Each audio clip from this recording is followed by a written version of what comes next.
నమస్కారం. ఎంఆర్ న్యూస్కి స్వాగతం. నేను మీ రవి. నెల్లూరు జిల్లా కావలి పట్టణంలో మాజీ ముఖ్యమంత్రి తెలుగుదేశం పార్టీ జాతీయ అధ్యక్షుడు నారా చంద్రబాబు నాయుడు నిర్వహిస్తున్న ప్రజాగళం సభకు కావలి తెలుగుదేశం పార్టీ అభ్యర్థి కావ్య కృష్ణారెడ్డి పర్యవేక్షణలో సర్వం సిద్ధం చేశారు. ముందుగా జెడ్పీ గ్రౌండ్లో నారా చంద్రబాబు నాయుడు హెలిప్యాడ్ వద్ద ఏర్పాటు చేయగా అక్కడ దిగి అక్కడ నుంచి ర్యాలీగా పట్టణంలోనే ఏఎం బేకరీ సెంటర్ నందు ఉన్న ఎన్టీఆర్ విగ్రహం వద్దకు చేరుకొని ఎన్టీఆర్కు నివాళులర్పించి అనంతరం సభను ప్రారంభిస్తారు.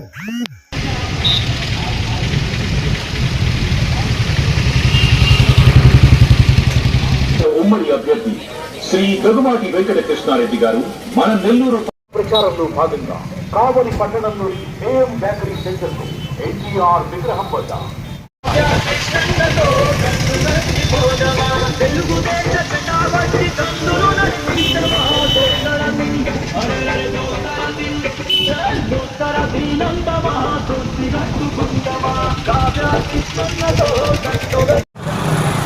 ఈనాడు ప్రజాగళం యాత్రలో భాగంగా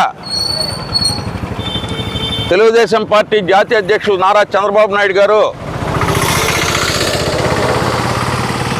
బీజేపీ జనసేన సహకారంతో ప్రజాగళం చేపట్టడం జరిగింది రాష్ట్ర వ్యాప్తంగా. అందులో భాగంగా ఈరోజు 3:30 గంటలకు కావలి రావడం జరుగుతూ ఉంది. ఎక్కడ చూసినా ఈ ప్రజాగళానికి అద్భుతమైన స్పందన కనపడుతుంది. ఏమైనా సరే ఉమ్మడి అభ్యర్థులు అంటే ఎన్డీఏ అభ్యర్థులు ఈ ఆంధ్ర రాష్ట్రంలో ఖచ్చితంగా గెలిపించుకోవాలనే కృతనిశ్చయంతో ప్రజలు ఉన్నారు.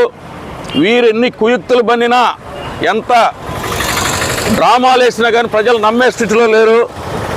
ఎందుకంటే మీరు చూశారు, గతంలో సొంత చిన్నాయన్నే ఈరోజు ఆయన పక్కనున్న ఆయన తమ్ముడు అవినాష్ రెడ్డి హత్య చేయించి దాన్ని తన కరపత్రమైన సాక్షి పేపర్ ద్వారా నారాసుర రక్త చరిత్రను రాయించి అధికారంలోకి వచ్చాడు, ప్రజలను మభ్యపెట్టి ఆనాడు 2019లో.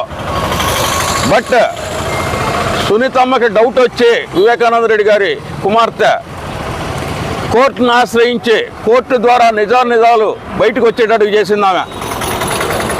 ఈనాడు వివేకానంద రెడ్డి గారిని హత్య చేసింది ఎవరో కాదు, చేయించింది అవినాష్ రెడ్డి అనేది క్లియర్గా ప్రూవ్ అయింది. అవినాష్ రెడ్డి వాళ్ళ నాన్న వైఎస్ భాస్కర్ రెడ్డి ఆల్రెడీ జైల్లో ఉన్నారు.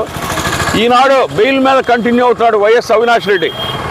ఈరోజు ప్రజలందరికీ అర్థమైంది, దొంగే దొంగ అన్న చందానం ఉంది ఈ వ్యవహారం. ఎందువల్లంటే ఒక పక్క సునీతమ్మ, ఒక పక్క శర్మమ్మ క్లియర్గా చెప్తున్నారు, హంతకులను నీ పక్కనే పెట్టుకొని కాపాడుతున్నావు నువ్వు. నీకు చిన్నాన్న మీద ప్రేమ ఉంటే ఈ 5 ఏళ్ళు గవర్నమెంట్లో ఉన్నావు, నువ్వేం చేసావు అని ప్రశ్నిస్తున్నారు. వాళ్ళ ప్రశ్నలకి ఈయన దగ్గర సమాధానం లేకుండా ఏదో కళ్ళబొల్లి కబర్లు చెప్తూ మొసలి కన్నీరు గారుస్తున్నాడు. నా చెల్లెళ్ళు కూడా నాకు వ్యతిరేకమయ్యారు, వీళ్ళ వెనక ఎవరో ఉండారని. వీళ్ళ వెనక ఎవ్వరూ లేరయ్యా, అవినీతి సామ్రాట్, ఆర్థిక ఉగ్రవాది, వీళ్ళ వెనక ఎవరు లేరు. నీ దుశ్చర్యలే వీళ్ళు నీకు దూరం అయ్యేటట్టు చేసినాయి, నీ కుటుంబ సభ్యులందరినీ దూరంగా చేసినాయి. అసలు నువ్వు ఏం అభివృద్ధి చేసావు ఆంధ్ర రాష్ట్రాన్ని? నువ్వు వచ్చిన తర్వాత ఆంధ్ర రాష్ట్రం 20 సంవత్సరాలు వెనక్కి వెళ్ళిపోయింది.